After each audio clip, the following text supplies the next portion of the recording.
Warning. This video contains super awesome content not suitable for people who don't enjoy super awesomeness. Viewer discretion advised. The wrestling podcast that sets all other podcasts apart. Covering news from the world of WWE, AEW, TNA, and more. Your favorite weekly episodic podcast, Ramblers Unleashed, starts now. And that in the end, there were just two. It is another terrific Tuesday. It's your Tuesday Night Delight. Welcome back to Ramblers Unleashed, your weekly episodic podcast, all on the wonderful world of professional wrestling. And we're hoping you're having a good night tonight. We have a lot to dive into, especially with the fact of we're missing two of our Ramblers, our brethren, if you will. Let's go ahead and introduce the guy to my right. He is the ultimate heel. He is the man that pops bigger for Joel Gertner than any man that I know. You can address him as Mr. Mages, but we call him the mighty Maximus Mages. Golfers clap. Max, how are you, sir? I'm feeling betrayed. I've been stabbed in the back. I mean, you can see the knife. It's right there, those bastards. So here's what we're talking about. Okay. J-Bone was supposed to bring us pre-show snacks. All right. These pre-show snacks were supposed to come from Culver's. All right. And I'm talking like really good stuff. I wanted a cheeseburger. Max, I think you wanted a cheeseburger too. Bacon cheeseburger. Bacon cheeseburger. We all wanted the tots, or not the tots, the cheese curds, because those things are good. Oh, and yeah. I know J-Bone's got the hookup, right? But we get a message this afternoon. Actually, no, it started on Monday. J-Bone we were sending audio back and forth talking about Monday Night Raw, and J-Bone sent a piece of audio that sounded like he was munching on something, like he was eating something, you know? And we said, "What are you eating?" And I said, "It better not be cheese curds. Better not be cheese curds." Guess what? We think it was cheese curds because he said, "Well, it's Doritos and Cheetos in a bowl mixed together." Who does that? Who puts Cheetos and Doritos in the same bowl? Nobody I know. Nobody I know either. Only maniacs do that. Only maniacs do that. So we know for a fact that J-Bone is lying to us. He blatantly lied to us. He had another bowl of cheese curds beside him. And when he went to shoot a video to show us that he had this bowl of Doritos and Cheetos like a madman, he swapped out the bowls. He swapped them out. And yeah, so Max and I, understandably so, since we haven't had our cheese curds, our Culvers yet, we're upset. We're upset. And we turn to our brethren. We turn to This is an upset face. Our buddy. We turn to the Baron and we say, "Baron, who do you side with as far as all this goes? Do you think J-Bone is lying? Do you side with us or do you side with J-Bone?" Do you know what the man said? He said he sides with J-Bone. Betrayal. Betrayal beyond belief. And now we understand that they went to the park earlier to eat cheese curds and Culvers without us. Without us. Max, I'm a fat guy. Don't leave me out. I know. How dare they? How dare they? He's skinny. He can afford some food, but I mean, look at him. He's skinny. But we're fat kids. We want the food. Yes, give me the food. And we've talked about this in the past. We said, look, we got to get some Culvers. We got to have a pre-show snack. We got to get some Culvers, man. And for them to do this, man, it just saddens us. So we're doing the show tonight because That's right. they're off doing whatever with whomever. Holding hands in the park, staring at each other's eyes, whatever. Hopefully they're getting chased up a tree by a bear. You know? Betrayal. And they're not going to hear the end of this at all. After I unconditionally supported Baron, even when he spoke badly about Joe Henry, the man still stabbed me in the back. Dude, you have been his best friend for since the dawn of the show. I always number one on the show. I don't even say number one after me. I just call him number one on the show. Yeah. Yeah. You like him better than I do. And it's weird too that you and I are teaming up. I mean, I'm not complaining. I'm glad I got a tag team partner in this because apparently those two have been tagging with each other for God knows how long. Couple of things real quick. First off, cheese curds do strange things and make for strange allies. Yeah. Second off, we don't have to worry about that tag team. One of them has had too much of the green, and the other one, you take his glasses away, and he's not going to know what's going on. But that being said, despite the betrayal, despite the fact that we've been stabbed in the back tonight, and we're doing this ourselves because we don't need those traitors to do this. No. Yeah, go enjoy your time in the park. I hope you're up a tree in the middle of a blizzard with a bear just sitting down there going, you come on down here and try me. We don't need them. We got the tag team tonight. Max Magus and this gentleman right over here. Ladies and gentlemen, this man is the voice of our show. Tonight, I'm going to even call him the face of our show. Without this man over here, we wouldn't be Ramblers to begin with, no matter what he wants you to believe. Ladies and gentlemen, this man puts all the stories together. He decides on what we're going to report on, what's not big enough to report on. This man does all the work for you. Ladies and gentlemen, the one, the only, my tag team partner, Dizzy. High five, buddy. High five. High five. High five, dude. That's my guy. That is my guy. Right? Don't mess with Max. Or else you'll have to answer to me. I got a steel chair if you try to mess with Dizzy. Yep. And guess who's going to get that steel chair when they come back? Oh, that's right. Oh, yeah. And one of them is not going to see it coming. Oh, no, because he won't have his glasses on. That's right. Yeah. And the other guy will just be too slow to react, and he'll totally get hit by the chair. Totally. Hey, Baron, look, there's Cheetos to your left. Cheetos? Oh, that's what you get for messing with your brethren. Okay, right. That's what you get, man. Well, Max, we got a lot to dive into, man. Other than the fact that we've been betrayed, which is this is going to go down in history as us being betrayed by our brethren, and we're never going to forget that.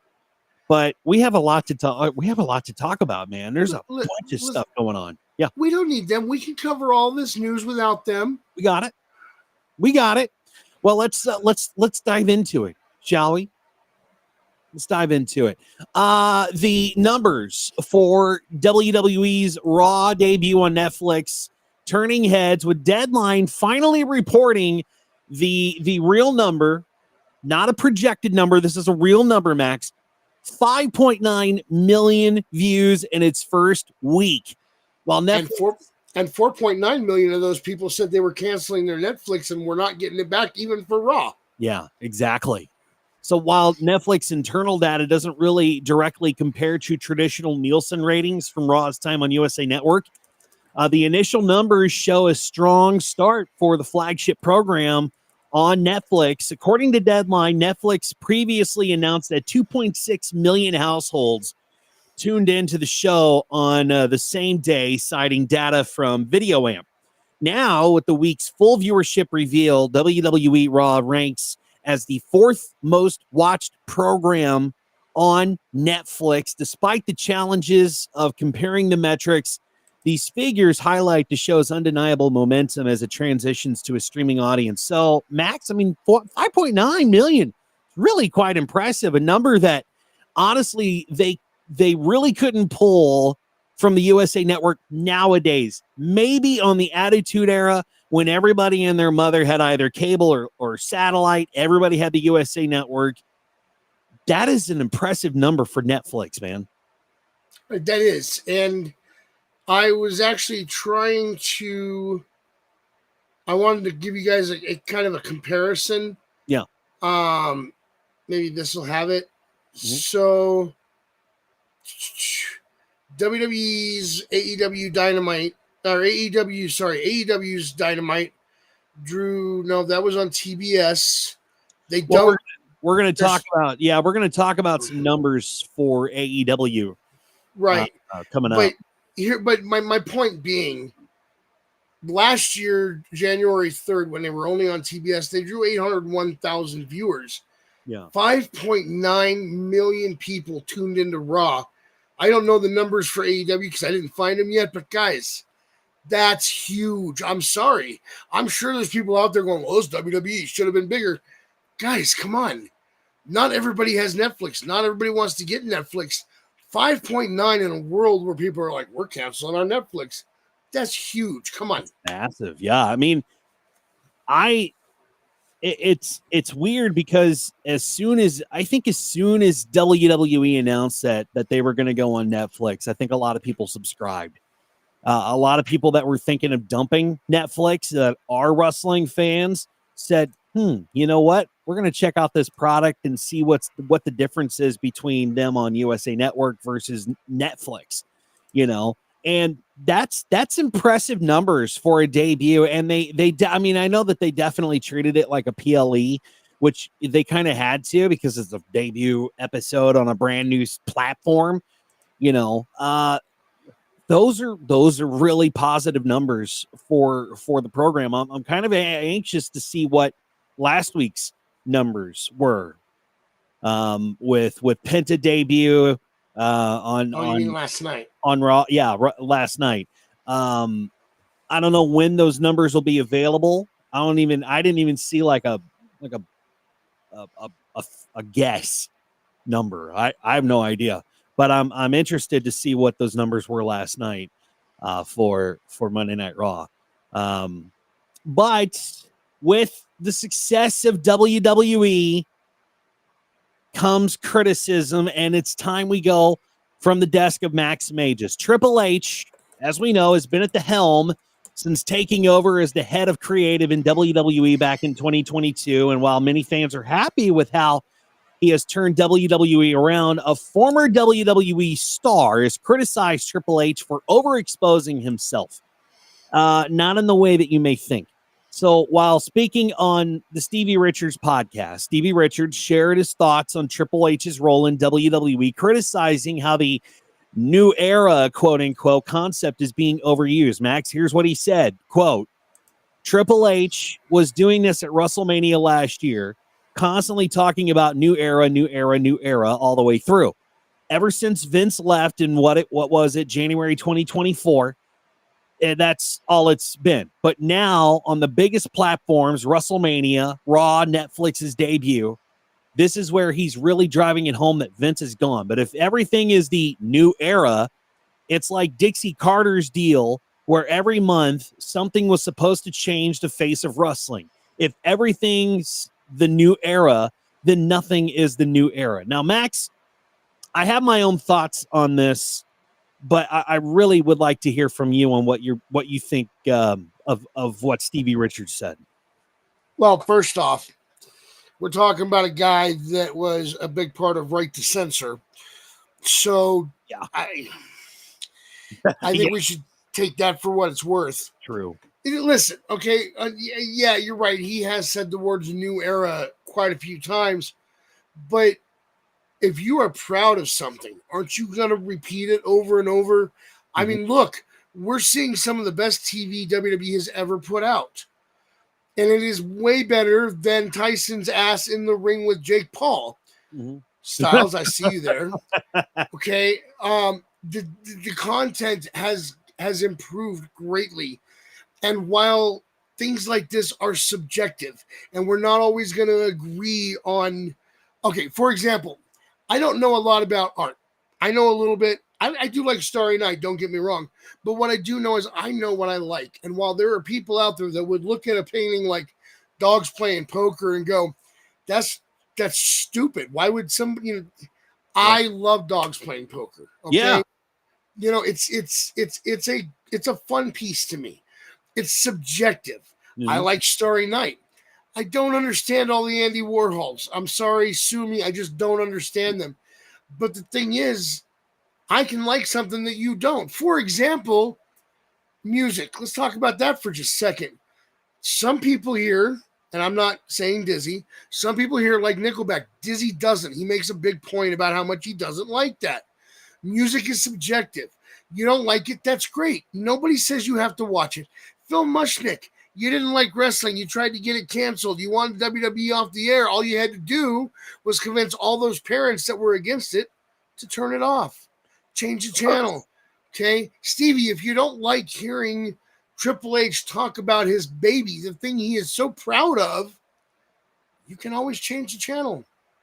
Which, by the way, thank you for acknowledging the fact that I don't like Nickelback. I appreciate that. Thank you so Listen, much. tonight you're my tag team partner. I got your back tonight. I appreciate you. Here are my thoughts. All right. Okay, so Stevie Richards is talking about overexposure. Well, before we had the Attitude Era, before the Attitude Era was even a thought, we saw Vince McMahon literally everywhere. He was on commentary. He was hosting a late night show, for God's sakes. He was doing in-ring interviews. He was on the updates. During the Attitude Era, he was in all the freaking storylines, lots and lots of them, with Steve Austin, DX, The Rock, you name it. He even had his own stable. I mean, we saw him literally everywhere. Even in the Aggression Era, we saw him everywhere. So for Stevie to say that Triple H is overexposing himself on WWE programming, he really needs to go back and look at the past, because yes, Vince was everywhere, but who cares? Who really gives a shit? You know, it's Trips. This is the Triple H era. You know, let him be. It's like, Vince McMahon was probably at one point really proud of his product, just like Triple H is now. So let the man do what he wants to do. Let's talk about where we've seen Triple H. He opened the Raw debut on Netflix. Mm-hmm. Was he there last night on camera? No. Oh, see? No. All right, so he opened the Raw debut. We've seen him in a couple of the PLEs. He showed up a couple times to hand out new titles. But other than that, we mostly see him at the press conferences. And as a good leader, he is there talking about how well his team did, as it should be. Yeah. He's the coach. They're the players. He's praising them at the press conference. And when mistakes are made, he's talking about that too. But I think the only person that should have opened Raw Monday night was Triple H. There was no other choice. Yeah, it made sense. And yes, he talked about a new era, but it's this is one of the biggest things to happen in wrestling history. They got a Netflix deal. Yeah. Netflix, who shut down Blockbuster. Netflix is one of the biggest entities in the world if you think about the lore behind it. Mm-hmm. Who shuts down the biggest video chain in the world? Netflix. Yep. These guys are a beast, and WWE got that contract. Yeah, AEW is over there on Max, but WWE is on Netflix. And that says something. And Barry quoted or said something here in the chat. I don't think the product has changed that much for me. It's improved, but underneath, it's the same basic product. I mean, you can't expect things to change drastically overnight. We're not going to see, we're not going to compare bananas to oranges and say they're similar, because they're really not. So yes, it's the same product. You're seeing the same thing, but some of the storylines that they're doing, some of the ways that they're interacting with each other as far as the wrestlers go, that's all different. And you can definitely see that. And how, I mean, look at the promo that Seth Rollins, CM Punk, and Drew all cut last night on Raw. It felt real. It really just felt like like they were backstage and they were arguing amongst them with each other, not what you would have seen with the likes of Vince McMahon. It would have just been just a show, just would have been like, hey, go out there and cut a promo. You're a heel, you're a face. Make it not as make it gimmicky, make it gimmicky. Triple H says, you know what? Speak from the heart, man. Keep it real, and that's what I appreciate about Triple H is that he's all about keeping the real emotions in professional wrestling, but he also understands, okay, we have a job to do. We're here to put people over. With that being said, go have fun, right? Go have fun. Now with Mir, I should. You should totally be paying me. Totally should. You should get some royalties off of that name, man. You really should, man. Yeah, you really should. And look, I disagree that Triple H is overexposed. Did you watch him in the Attitude Era? You saw his junk a lot back then. All right. Yeah, you did. That's true.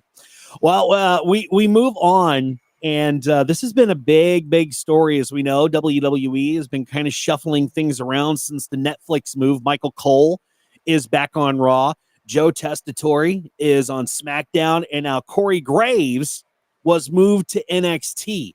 Well, Corey has been pretty vocal about this move to NXT, and he's not very happy. Yesterday, Graves took to social media to share his thoughts, reflecting on his journey with WWE. He said, quote, imagine chasing your dreams, then being told, not deciding, that you're no longer physically able to pursue your dream.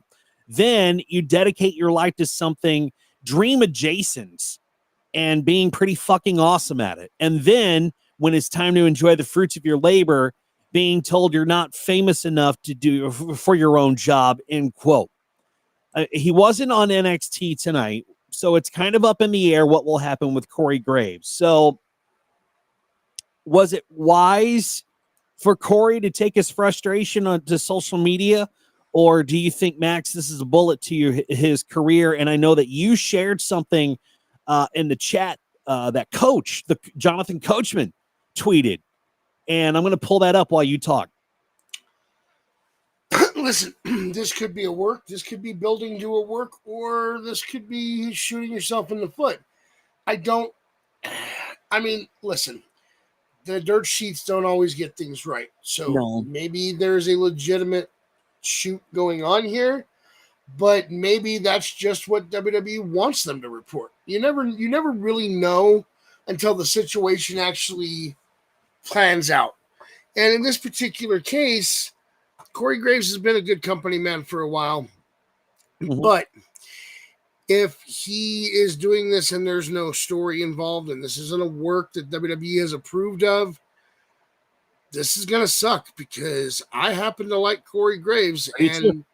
But here's the thing. There's speculation on the internet. And what they are speculating, because if you think about who's on the announce tables right now, you got Michael Cole. Sure, he wrestled in a couple of Manias or Rumbles or whatever the hell he did, but Cole's not actually a wrestler. Then you got Joe. Joe doesn't really know much about wrestling at all. He's learning commentary as he goes. Right. And who's on the table with Joe? Is it Wade Barrett? As far as I know, Wade Barrett's not cleared to wrestle. But Pat McAfee is. Mm-hmm. There is a possibility, and I'm not saying it's likely, there is a possibility this is a work that's building up to Corey Graves versus Pat McAfee. Now, Pat can't be there full-time. Right. I mean, for the next few months, he's got nothing but free time to do Raw. But when we get back into the college stuff, he's going to be out doing college-related football stuff. And so we're not going to have him full-time. So there's going to be that spot for Corey to step in and go, I'm back. Right? And we've already seen in kayfabe that Pat and Corey have heat. They don't really care for each other.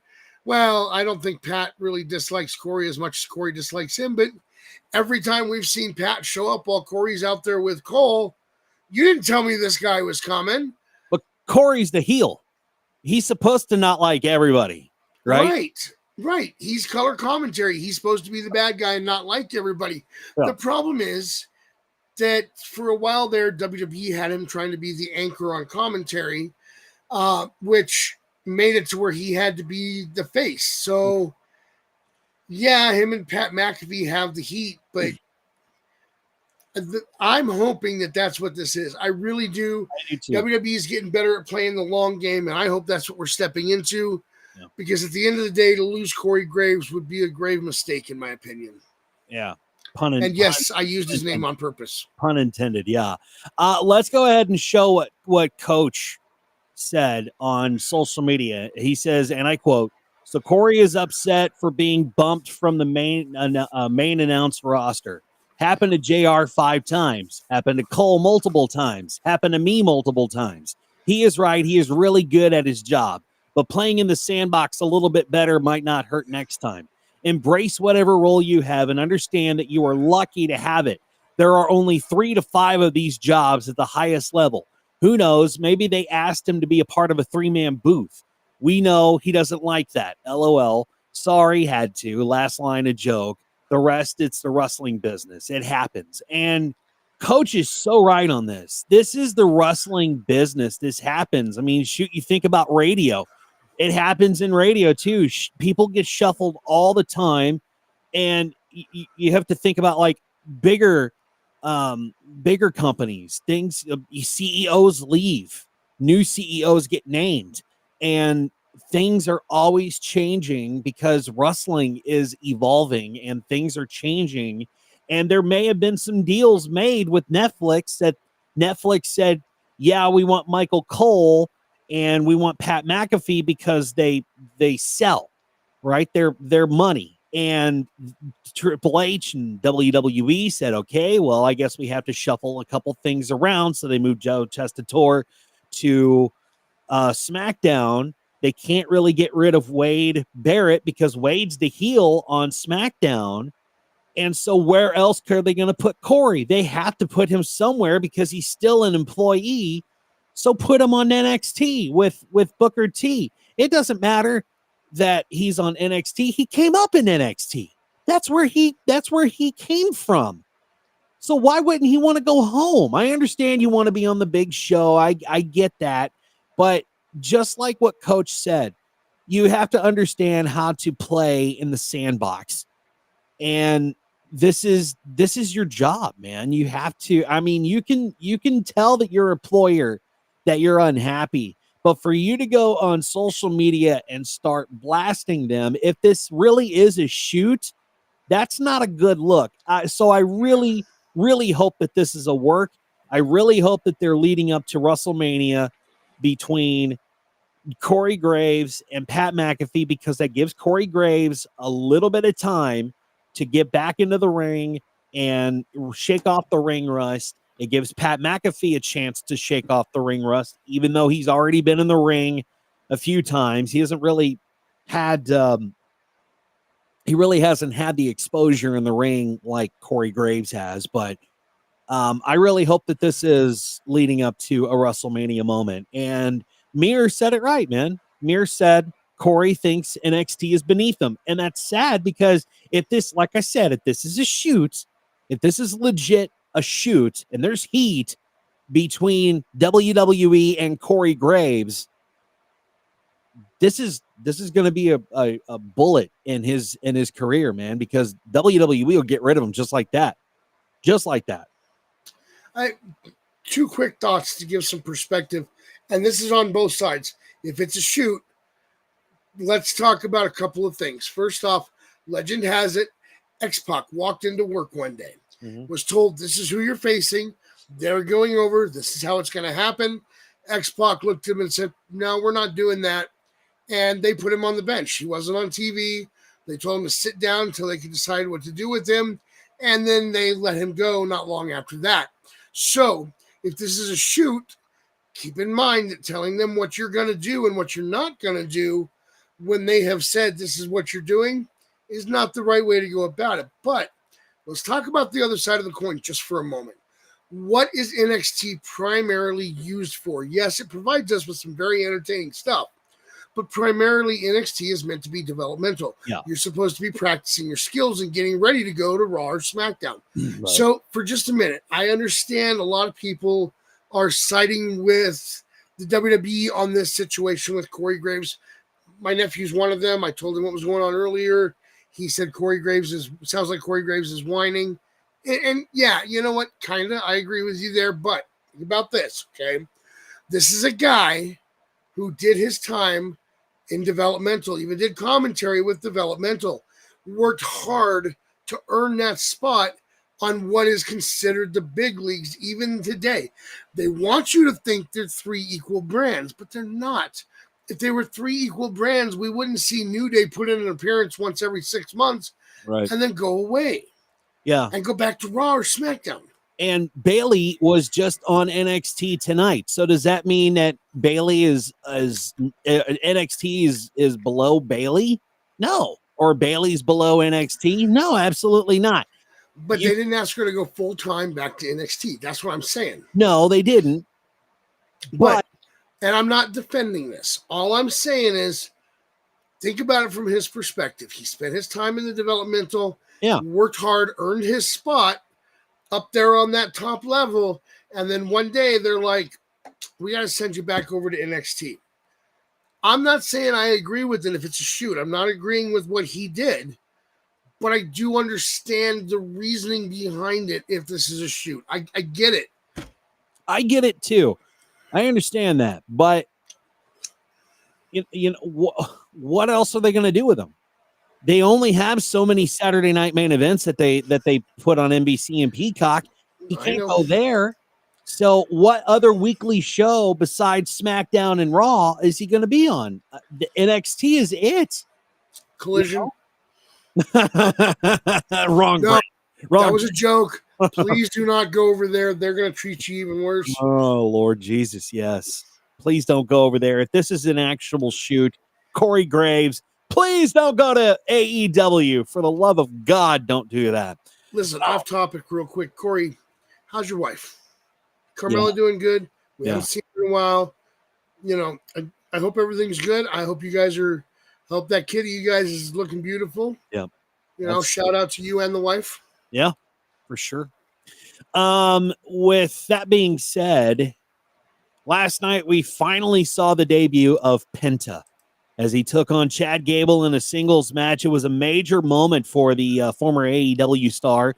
And according to Fightful Select, the deal had been finalized weeks prior following the expiration of his AEW contract on December 1st. Originally, Penta was slated to appear alongside Rey Mysterio in a tag match against the New Day, though that plan didn't come to fruition. Meanwhile, sources inside WWE kind of downplayed the early release of Penta's merchandise yesterday, calling it a happy accident, in quote unquote. But skepticism remains about whether it was truly unintentional. Now, Penta was victorious in his match against Gable. Also meant that his segment ran a little bit longer than it should have, and reports of this have been confirmed, with WWE initially listing the match for one segment to manage commercial breaks rather than in-ring time. The promo, however, exceeded expectations. It sparked chatter about whether other segments were cut as a result. There have been some rumors backstage regarding heat on Penta, but sources inside of WWE said that was likely directed at whoever decided on the hard out for the show. Personally, I mean, I don't see a big deal. I don't see a huge deal if wrestlers run over their allotted time for a promo, since now they're not on network TV anymore. I mean, I get that Netflix still has commercials and all that, but they're not really bound by any time strain that they would be to hit like right at the top of the hour as they would be on network TV, Max. You know, and I agree with that. And the thing is, though, just because Penta's segment went over, that doesn't necessarily mean that it affected the show.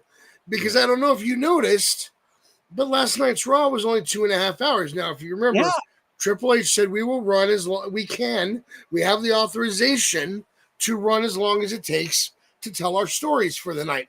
That could mean an hour. That could mean 3.5 hours. we'll see what happens. And last night they took full advantage of that. It ran 2.5 hours. So technically, as far as I'm concerned, not only did Penta's segment go over, but it could have gone another half hour, and you still wouldn't have gone over last night because you cut off 30 minutes ahead of the normal time. And I'm not complaining. You presented a compelling story last night with what you did. You fit enough action into that 2.5 hours that I don't have any complaints. All I know is I felt a little weird when you guys went off there. I watched the credits at the end. Yeah. Fitting. Paul Levesque, and I'm like, at 8:30? Really? Yeah, I know. That was my thoughts too. I'm like, really? I thought that was 3 hours. It's ending now. Okay, I guess I can go to bed. Shit, or whatever. Yeah.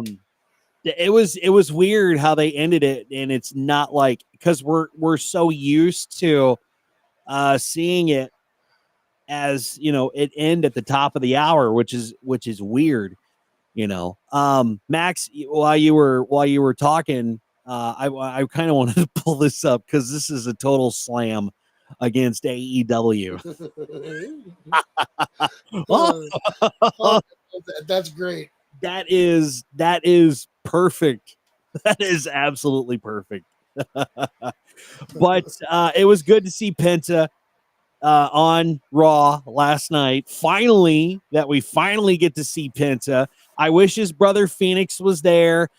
J-Bone had said in the chat, we were talking about it, and J-Bone had said he wouldn't be surprised if he saw him middle of the year. And I kind of agree with that. I think, once Phoenix's run or his no compete contract is up with AEW, we're going to see Phoenix. We have to. I mean, it doesn't seem like there's two ways about that anymore. Well, sure. Yes, they called Penta the worst kept secret last night when he debuted. But if not for his debut, where Phoenix goes when he finally gets out of that contract would have stayed up in the air as far as I'm concerned. Mm-hmm. Because unless Penta showed up on Raw, I don't think there was a guarantee Phoenix was going to. Yeah, no, Phoenix still has his non-compete. So as long as that no-compete is in effect. Technically, it's not the no-compete. Technically, what they did was added injury time to the end of his contract. Yeah, that's true too. Yeah. So he owes them this time. And I don't know how that works. It's kind of a gray area. I'd have to look into it. But if you're contracted with this company for 2 years and you have this period of 3 months where you're injured, you're still getting paid in that 3 months, and they extend your contract by 3 months to cover that time, are you not getting paid during that 3-month overplay? I don't know how that works, but if that's the case, and Phoenix is not getting paid through July, I'm sorry, but that's messed up. That's super messed up. Yeah. I can't speak to that. I don't know. As far as that goes, we definitely would have to do our homework with all that, but let's move on to some AEW news. And AEW, the January 11th edition of Collision might have given some fans the biggest hint about Malachi Black's status with the company. A backstage segment involving Adam Copeland and Brody King has fans speculating that AEW has officially moved on from the leader of the House of Black. During the second half of the show, Adam Copeland approached Brody King backstage and dropped a surprising suggestion. Copeland saying to King, quote, take the reins and run, end quote, hinting that it might be time for King to take control and lead his own path. Now, the interaction kind of seemed to solidify the idea that Malachi Black won't be returning to AEW, leaving his faction without its namesake leader. So Malachi will be a free agent as far as February. So, Max, where do you see him going? Do you see him going to WWE? Do you see him going to maybe MLW? What are your thoughts? I think part of the reason that he left WWE in the first place was because he wasn't really seeing eye to eye with the man. And the man is no longer the man at WWE. Right. The power has shifted. So I think that there is a chance that we see him reach out and try to make a return to the WWE. I mean, his wife works there. She's out with injury from what I understand, but his wife works there. He really thought highly of the company, just not the man in charge. So I really think that we may see a negotiation in that direction. But let's just say that his options are wide open and everybody is going to want to bring him in. Yeah, I think, I've watched Malachi Black on AEW since I started watching AEW, and he's so good. He is just so good in the ring. He really knows what he's doing. He really understands the ring, and all the folks in the House of Black are just incredible. Julia Hart, Aleister Black, Malachi. It's just a really, really, really talented stable. I really enjoyed watching it. It sucks that Malachi's gone, but maybe it's for the better that he leaves AEW. I think one of my favorite things about his time in AEW is that they carried over the WWE incident that happened to his eye and actually made it part of his character at AEW. I thought that was cool. They never mentioned WWE. They never, right? They never outright said this is what happened before he came here, but they just turned it into a part of his character. And that was actually, I thought that was one thing that AEW did right. And back in the beginning, AEW did quite a few things right. Yep. They're just kind of struggling on remembering how to do that now. Big time. Yeah. Which, do you think that this is right? Von Erich's, the legendary Von Erich wrestling legacy has just added a new chapter as Ross and Marshall Von Erich have officially signed with All Elite Wrestling. The third generation stars broke the news themselves during a recent episode on their Claw Pod series, confirming that they have joined Tony Khan's promotion. So, Max, are you excited for the Von Erichs to join AEW? Before I comment on my feelings about the Von Erichs, I want to say that while I understand why Martha did it, I didn't agree with Martha taking the Owen Hart likeness to AEW and making it a thing for them. Yeah, I know. Don't get me wrong. I love the fact that he's getting recognition like he deserves, but I don't think that's the right place for his recognition to be. That's my opinion. Take it for what it's worth. That being said, I love the Von Erich family. I feel bad for all the tragedy that they've gone through over the years. Yeah. However, AEW is not where I feel these guys belong. Now, I understand it is a different world than when the original Von Erichs were doing the big shows and wrestling way back in the day. But personally, I believe the Von Erichs will get the best level of respect for who they are and what they do under Triple H's tutelage. And I don't feel that way about everybody. Just in case you're wondering, we're going to sit there in the comments and say, hey, you think everybody should go to WWE? This isn't true. I think certain people belong in the WWE. The Von Erichs, their family name, their family legacy belongs in the WWE. That's my opinion. Yeah, and by the way, if you've not seen the Iron Claw movie, oh, for the love of God, go watch it. It is so good. If you're wondering what Max is talking about, the story of the Von Erichs, go watch it. It is so well worth the watch. Personally, for me, I agree with Max, man. I think that the Von Erich name belongs in the WWE, and I think that there are certain things that go along with what belongs. And you brought up Martha Hart, and that's a great example. Does Owen's name need to be associated with AEW? No, I don't believe so. Is it cool that they're carrying on his legacy? Absolutely. It's great. I love that. I love the fact that we're remembering Owen for the star that he was, for the competitor that he was. But Martha, Vince is gone. Make amends with WWE. Make amends with Triple H. Please make amends. Vinny is not there anymore. And Triple H, I'm sure, would love for you to reach out and make amends and get Owen into the Hall of Fame where he belongs, man. He belongs there. It really killed me when Brett came back to the WWE and he was wearing his Brett and Owen shirt, and she went after Vince for that. And Vince is like, you want me to tell his brother that he cannot wear that shirt even when he's on camera? I don't think you understand how the sibling thing works. I know. I know. And I know that Martha has such aggression against World Wrestling Entertainment. I know that, and she will always probably associate World Wrestling Entertainment with Vince McMahon, but it's not his company anymore. It's not. This is not your daddy's WWE, all right? Oh, no, it's far from that anymore, man. It's far from that.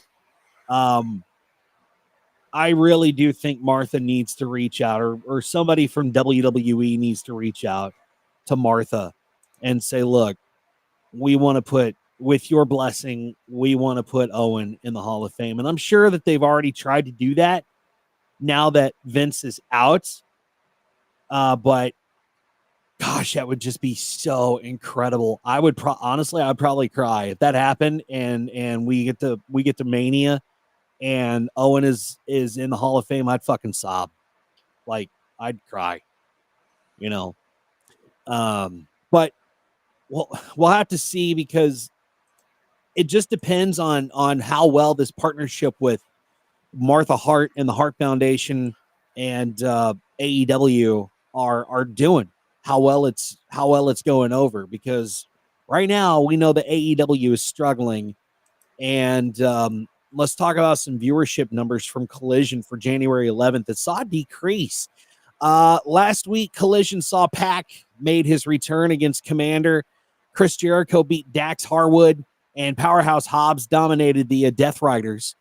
And but with all the action that happened on Collision, according to Russellnomics, the January 11th edition of AEW Collision garnered an overnight average viewership of 337,000 viewers, accompanied by a rating of 0.09 in the crucial 18 to 49 demographic on TNT. This marks a decrease from the previous episode, which drew 345,000 viewers with a 0.09 rating in the same demographic. However, it's to be noted these numbers only reflect the viewership of TNT and do not include viewership from Max streaming service. Not you. I'm sorry, buddy. Again, I just want everybody to be aware of this, that the TNT numbers are reflective of folks cutting the cord and solely going to streaming.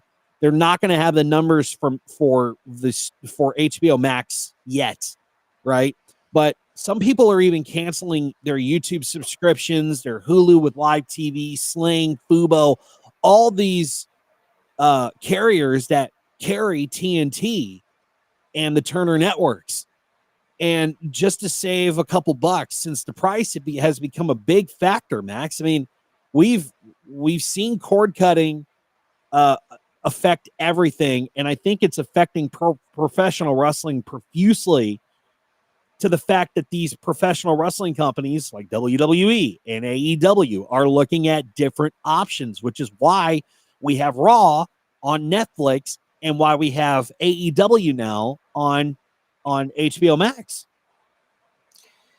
So I really need to sit down at some point and make a list of all my streaming services and how much each one costs me each month, because I know I'm spending a pretty penny. Well, yeah. Now, I won't lie. Boomerang runs me $45 for the whole year, so Boomerang can stay no matter what. But there was a time when, pirating was everybody's favorite thing because cable was so expensive. Yep. Or renting a movie from the video store. So we pirated. Mm-hmm. And then Netflix came out. I don't have to pirate anymore. I can watch it on Netflix. Yeah. And then CBS All Access, which became Paramount Plus, and then Peacock and Max, and anyway, not me. All these other streaming services popped up, and now I got a bundle that's got Disney, Hulu, and Max. Don't ask me why, but it's cheaper than if I had Max and the other bundle with Disney that I had. And I'll be honest with you, if it wasn't for things like Raw on Netflix and Wednesday on Netflix and Supernatural being on Netflix, man, I'm a fan of Netflix, aren't I? Yeah, you are. I watch a lot more Paramount Plus. It's got the Star Treks. It's got John Taffer. There's a lot of stuff I watch on CBS and Paramount Plus. But the fact of the matter is it worth it? I mean, sit down and compare the cost of Dish. The problem is you're looking at originals. Yep. That increase that value. But does it? I don't know. I'm going to have to figure that out. But I know people are watching the streaming, and I think it's worth it. They presented a great product last night, and they didn't even have to go the full 3 hours. Mm-hmm. And that was only possible because they were doing it on streaming. It does suck that we still got commercials, but that's neither here nor there. Yeah. 2.5 hours, and they presented a great product. Yeah, I totally agree. You know, I think it's whatever streaming service has what you want, subscribe to it. If you want to watch WWE, get Netflix. If you want to watch AEW only, get HBO Max. Get what suits you, right? But yeah, I mean, if you have this service and that service, look at them all at the end of the month and figure out how much money are you actually spending on these streaming services, put it all together, and is it the same amount of money that you would spend if you were paying for Dish or DirecTV or YouTube TV or Hulu with live TV? It's a big consideration for what you want to spend your money on and what you want to watch. You know, and I think that's the freedom of cord cutting now, is that people can get what they want and cancel whenever they want to. You know, they can watch whatever they want, cancel whatever they don't want, and not have to feel any repercussions of that by being tied to a contract like you were, or like you would with traditional satellite, which is slowly starting to decline, as well as cable. But,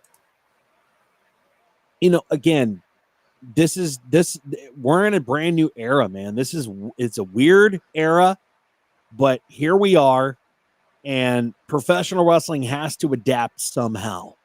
Everybody has to adapt somehow, but pro wrestling has to adapt, and I think that they're adapting quite nicely. So with the decrease of Collision on January 11th, the January 8th episode of Dynamite had some good news. According to Programming Insider, this week's January 8th episode of Dynamite, the show drew 615,000 viewers, a 0.17 rating in the key 18 to 49 demographic. It marks an increased viewership from the past week's episode, which attracted 588,000 viewers with a 0.16 demo rating. However, it's to be noted that the number does not include the HBO Max viewership yet again. That episode, the January 8th episode of Dynamite, saw some pretty big names. I mean, we had Kenny Omega, who had an intense standoff with Will Ospreay. MJF also offered a world title deal during the episode, and many other memorable moments took place throughout the show. But again, Max, it all comes back to star power. Who are the biggest stars currently at AEW? Honestly, the only two that keep me coming back, Kenny Omega and MJF. Oh, there is no doubt that MJF is one of the best names in pro wrestling. Yeah. Part of what makes him so great is he is very old school, and he's very kayfabe, even outside of the ring. I've mentioned this before. He tweeted on Mother's Day that he would wish his mother a happy Mother's Day like everyone else was doing, but his mom's a hoe and doesn't deserve that, or something to that effect. This guy stays in character 24/7. God damn, you got to give him credit for that. Yes, you do. He is damn good at that. So MJF is one of the biggest names. Kenny Omega is a very talented individual. Unfortunately, he's been plagued with some issues health-wise over the last couple of years. Mm-hmm. I don't know how much longer he can keep this pace up with those health issues at risk of rearing themselves. Orange Cassidy, very entertaining guy. But then you got Cope Harder. I mean, those three are, I did not see that coming, the three of them forming a team. But I pointed this out before, I wouldn't trust them if you're an AEW fanatic, because they're currently going after the Death Riders, what do they have in common with the Death Riders? Oh, they came from WWE, just like everybody but Wheeler Yuta. Yuta, don't count on them to be AEW saviors. They've got some talented individuals. Kenny Omega, Darby Allin. There's another. I'm talking about name recognition alone. Yeah. Darby Allin is a psychotic. I don't know which word is, sadist or masochist, where you enjoy pain. I think it's a masochist. The masochist enjoys receiving the pain. Yeah. Darby Allin's a masochist. All right. That dude needs. Darby, I'm talking to you now. Take the time off. You need it. Okay? You injured yourself in the glass. You were dealing with lingering injuries, and then you got hit by a damn bus. And what did you do? You took like 2 weeks off and said, I'm good to go. No. Let your body heal up properly. You don't want to have to drop out too early from the business. And this is me just trying to look out for you because you have high entertainment value. You really do. I'm not a fan of the Bucks. I never have been. I don't dislike Jack Perry like a lot of people seem to. I think the kid has a lot of heart. I think he has really worked his way to be where he's at. I mean, he was a boy in his dinosaur for how long? And speaking of the dinosaur, yeah, I saw you on Big Brother. Don't think I didn't, all right? So,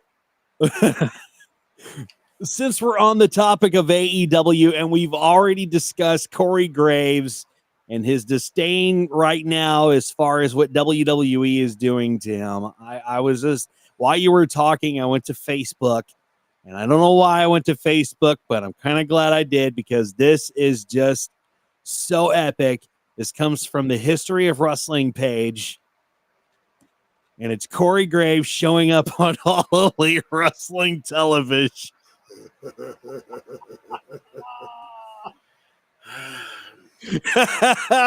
Is that not perfect? Is that not just too perfect? Listen.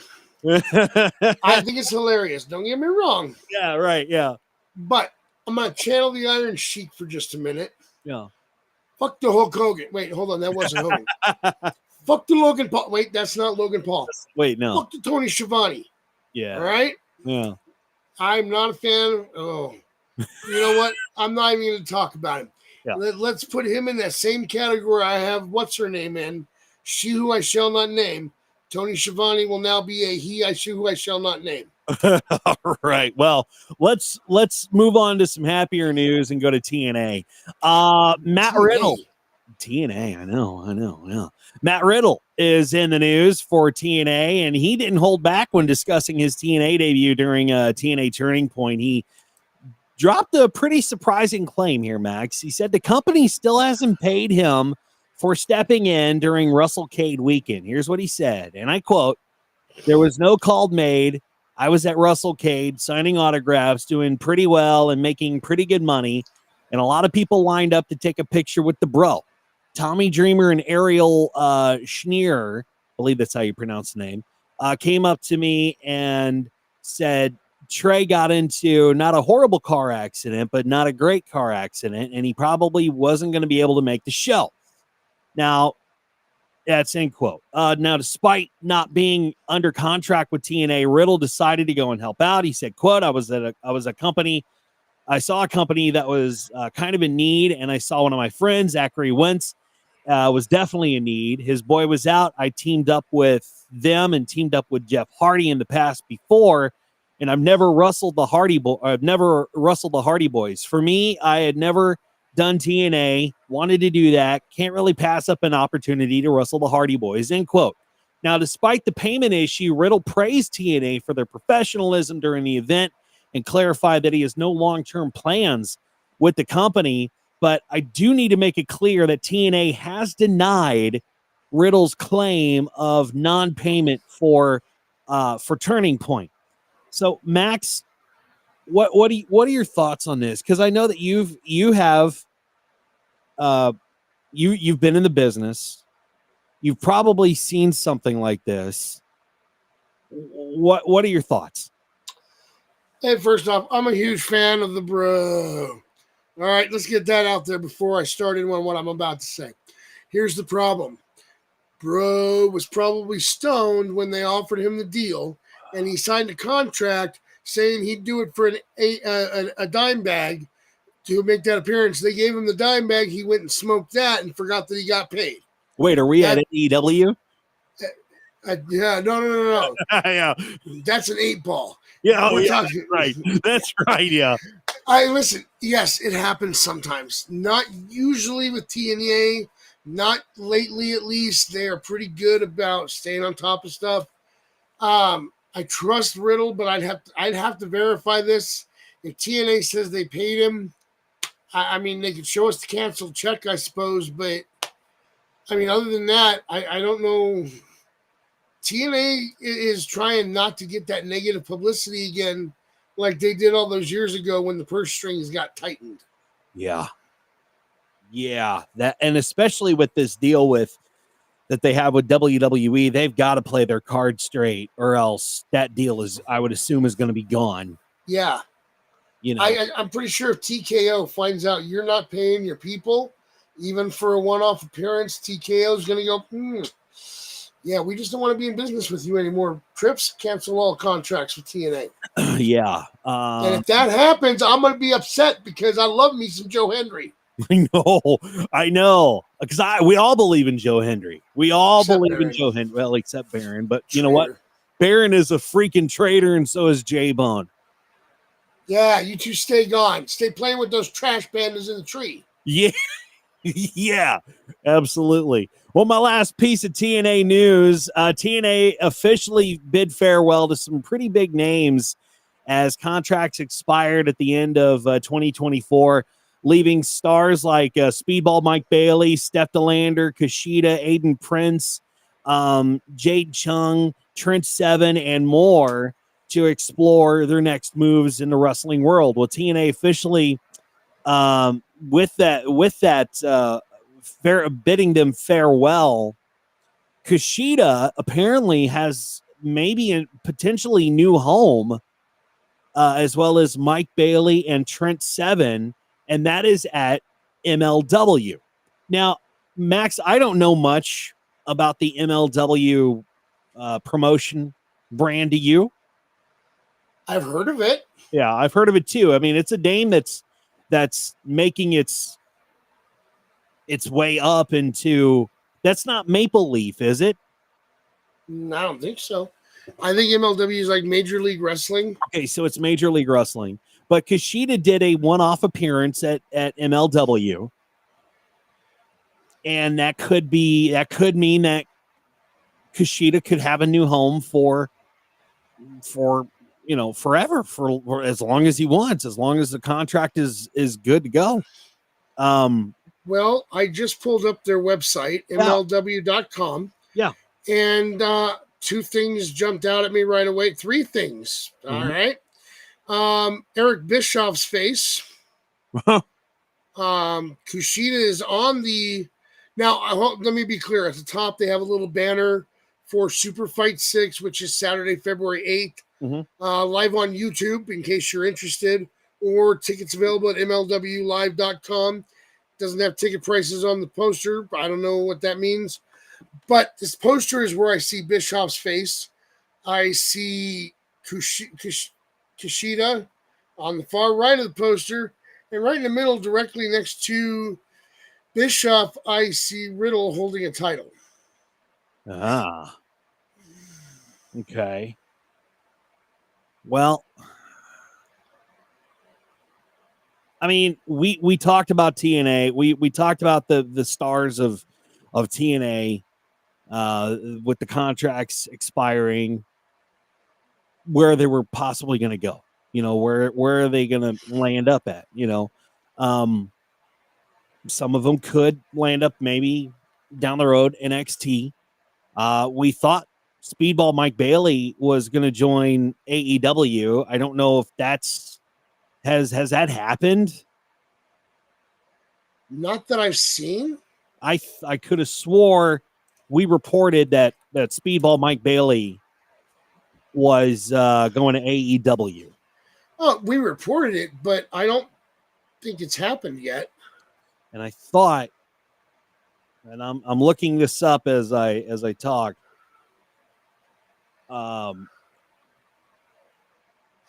So as of January 1st, I just Googled it.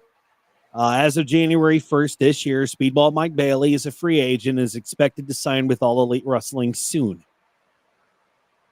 So that could be anything's up in the air right now as far as where these former TNA stars are going to go. But it's interesting. That's why we like professional wrestling. That's why we love this sport, this industry, is because people come and people go, and people go to new homes. And sometimes it's unexpected. Sometimes it is expected. And sometimes we're thinking, why the hell did you join that promotion? But Max, you look, you look shocked. I'm looking over this roster for MLW, and yeah, I got to be honest, I'm surprised I hadn't heard of them, heard more about them. Matt Riddle's their current world heavyweight champion. Oh God, I think you'll recognize their world middleweight champion. He currently goes under the name Mystico, which was his name prior to his time in WWE. Oh, but those of you that remember him from WWE would know him as. Oh God, what was his name? Go ahead. Sin Cara. Oh my God. Kenta is also part of MLW. Minoru Suzuki. Dijak is in MLW. Dijak. Bobby Fish. Paul London. Kushida is officially on the roster here. Wow. Okay. Here's a good one. You may not know the name, but you'll know the face if you ever saw it. But that's okay, because I'm going to tell you the name you would know. Mm-hmm. Jesus Rodriguez is on the MLW roster. No, you may know him as Ricardo Rodriguez. Wow. Is he a manager? No, he's listed. Well, I mean, maybe he's listed on the roster. Nope, he is listed as a wrestler. Wow, I did not know he wrestled. That's crazy. Yep. Wow. Mascara Dorada is on there, and I don't really know the rest of these names. Promoters, managers, Bill Alfonso and Don King are two of the 5 managers listed on the website. Not the Don King. It looks like the Don King. When I look at the picture, he's got it's shorter now, but he's got the crazy hair. God. I don't really know their broadcast team, Joe Dombrowski and Christian Cole, but I mean, this is a very interesting roster. Yeah, that's wow. I cannot deny that I should have heard more about this roster sooner. Don fucking King.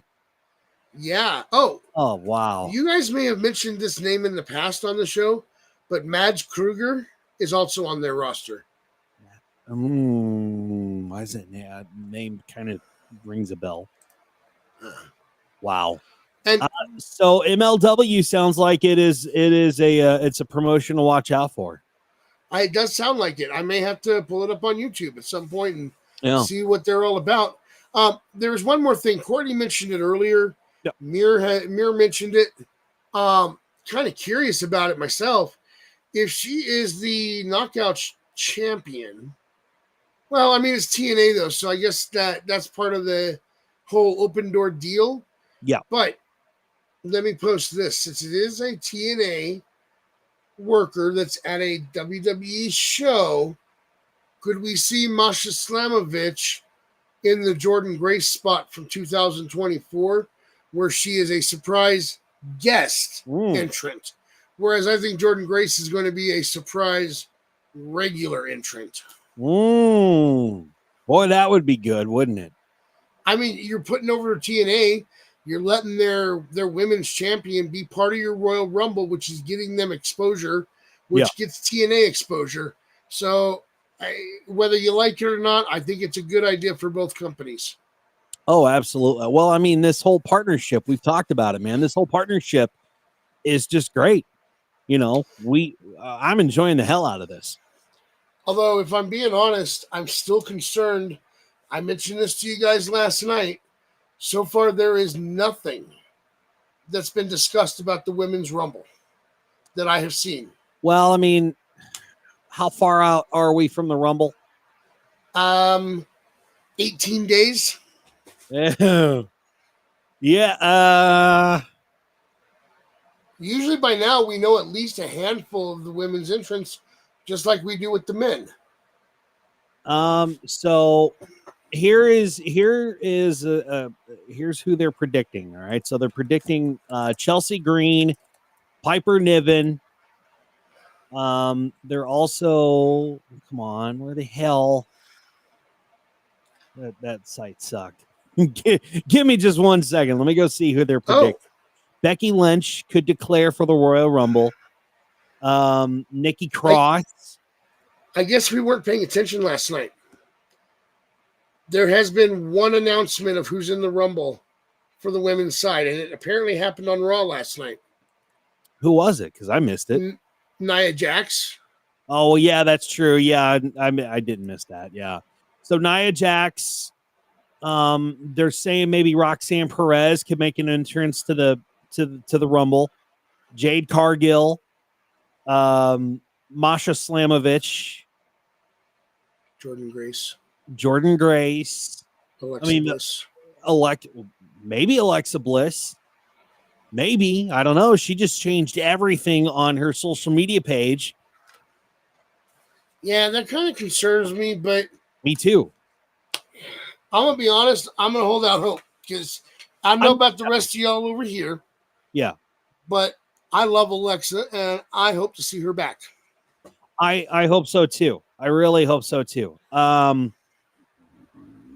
I'm looking at CBS Sports right now for the men's Royal Rumble. I don't want to give too much away because I'm seeing some possible spoilers, and I do not want to give a spoiler out.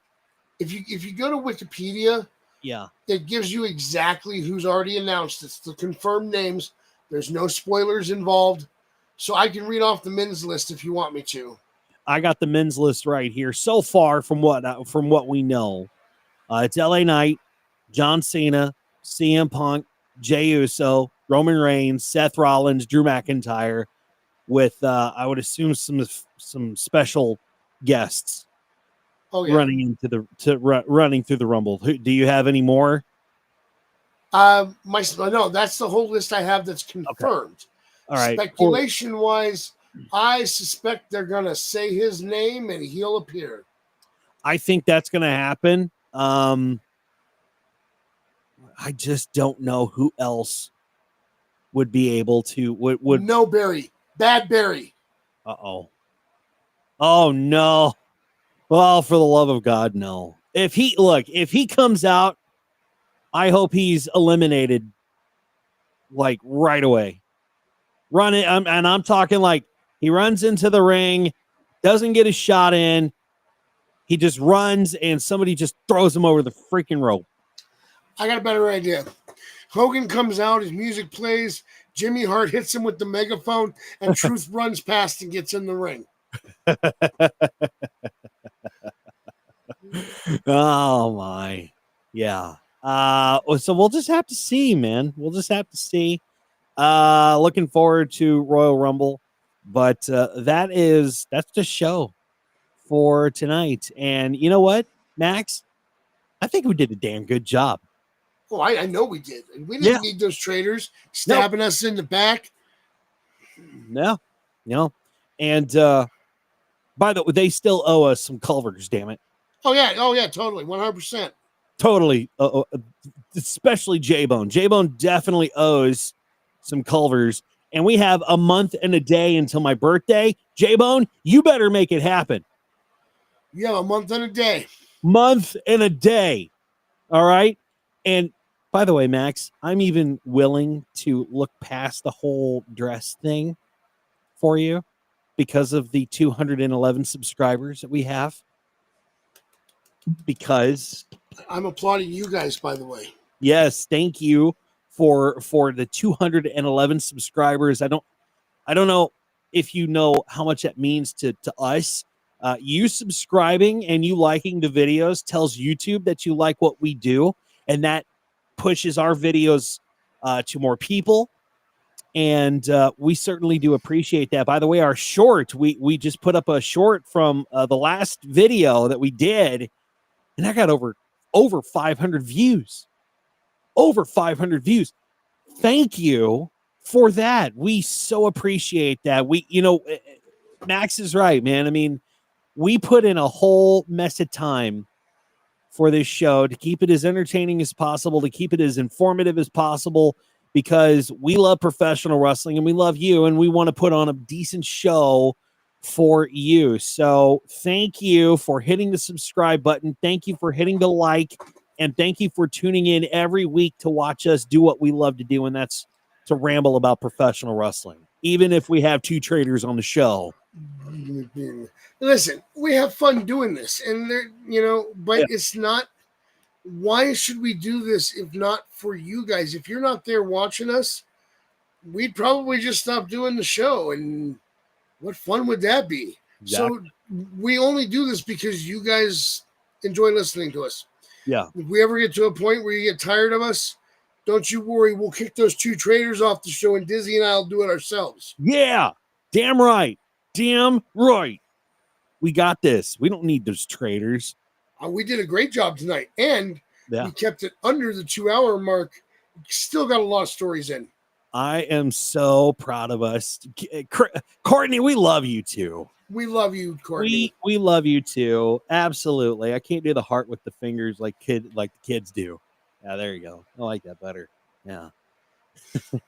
All right. Well, that's going to wrap it up for this edition of Ramblers Unleashed. If you want to, which I don't know why you would, follow J-Bone at J-Bone5150, and you can follow the Baron at Scumbag Jordan with 3 N's. And if you do follow them, share your disdain with them for us, for not giving us the opportunity to share some freaking Culvers with them, assholes.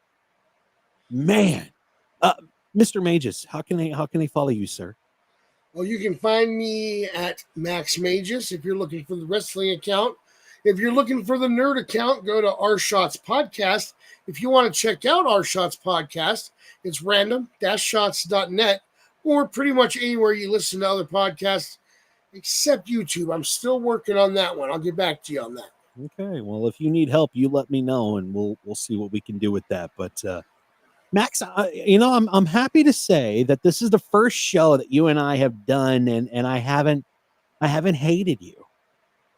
I think this is the first show we've ever done where I didn't try to needle you throughout the show to make you hate me. Yeah.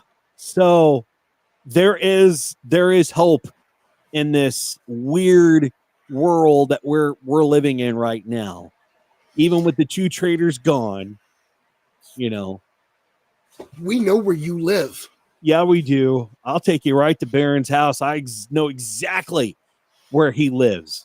So Max, you come to Illinois and we'll hop in the car and we're gonna go pay him a visit, and bring your chair. It's clobbering time. Oh baby, it's clobbering time, big time. You can follow the show on Facebook at Ramblers Unleashed. Find us on X too, on Twitter, X, whatever you want to call it, at The Ramblers Pod. And please make sure that you're hitting the subscribe button, hit the like button on YouTube. Find us on Twitch as well. But if you find us here on YouTube, that really tells YouTube that you like what we do, and that pushes our videos off to more people for us to create more content for you. So, with that being said, Max, I think we're done. Ladies and gentlemen, have a wonderful night. Yep. And join us next week. Absolutely. Have a good night, and remember to enjoy professional wrestling for what it is, no matter what promotion you watch.